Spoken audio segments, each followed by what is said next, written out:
Why too many funds reduce returns? কেন বেশি mutual fund নিলে রিটার্ন কমে যায়?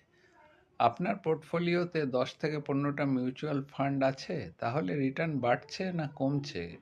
জানেন, একজন ক্লায়েন্ট বললেন, আমি তো সেফ থাকার জন্য অনেক ফান্ড নিয়েছি, কিন্তু বাস্তবে দেখা যায় সব ফান্ড একই লার্জ ক্যাপ শেয়ার, বারবার একে অপরের সঙ্গে ওভারল্যাপ, কোথাও স্পষ্ট স্ট্র্যাটেজি নেই, এক্সপেন্স রেশিও বাড়ে, রিটার্ন ডাইলিউট হয়ে যায়।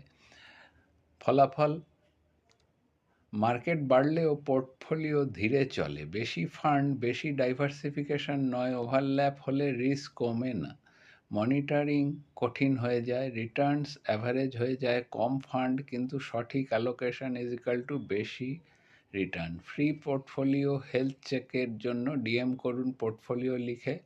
আমার নাম ইন্দ্রনীল। আমাদের সাথে যোগাযোগ করতে আমাদেরকে লাইক, সাবস্ক্রাইব, শেয়ার এবং ফলো করুন আপনাদের পরিচিত বন্ধু বান্ধবদের মধ্যে, এবং অবশ্যই আপনাদের মতামত এবং কোনো প্রশ্ন থাকলে আমাদেরকে লিখে জানাতে পারেন।